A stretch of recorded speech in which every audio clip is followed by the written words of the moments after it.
Indian ഫുട്ബോളിൽ നൂറ്റാണ്ടുകളുടെ പഴക്കവും പാരമ്പര്യവും പേർന്ന ക്ലബ്ബുകളുടെ എണ്ണം വളരെ ചുരുക്കമാണ്. ഗോവയിൽ നിന്നുള്ള ചില ക്ലബ്ബുകൾ, പിന്നെ ബംഗാളിൽ നിന്നുള്ള ചില ക്ലബ്ബുകൾ.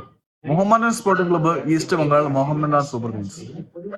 മോഹൻ ബഗാൻ സൂപ്പർ ജയൻസിന്റെ കയ്യിൽ നിന്നും കഴിഞ്ഞ കുറെ കാലമായിട്ട് ഗോയങ്ക ഗ്രൂപ്പിന്റെ ഇൻവെസ്റ്റ്മെന്റ് കാരണം സാമ്പത്തികമായിട്ട് വളരെയധികം പവർഫുൾ ആണ് മോഹൻ ബഗാൻ സൂപ്പർ ജയൻസ്.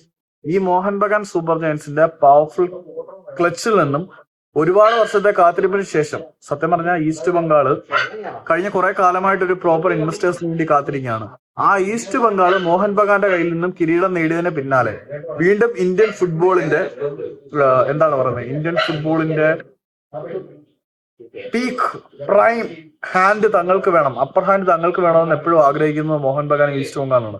അത് ഇന്ത്യക്ക് സ്വാതന്ത്ര്യം കിട്ടുന്നതിന് മുമ്പ് തന്നെ രൂപീകരിക്കപ്പെട്ട രണ്ട് ക്ലബ്ബുകളും തമ്മിലുള്ള തർക്കമാകുമ്പോൾ സ്വാഭാവികമായിട്ടും അതിനുള്ള ഇമ്പോർട്ടന്റ് വളരെ വലുതാണ്. കഴിഞ്ഞ സീസണിൽ എന്ന് പറയാൻ പറ്റില്ല, ഇന്ത്യൻ മണ്ണിലേക്ക് വന്നതിന് ശേഷം വളരെ ചെറിയ കാലം കൊണ്ട് വളരെ വലിയ ഇമ്പാക്ട് ഉണ്ടാക്കിയ കോച്ചാണ് കഴിഞ്ഞ സീസണുകളിൽ പഞ്ചാബ് എഫ്സിയുടെ ക്യാപ്റ്റനായിട്ടുള്ള ദിൽഫറിഷ്.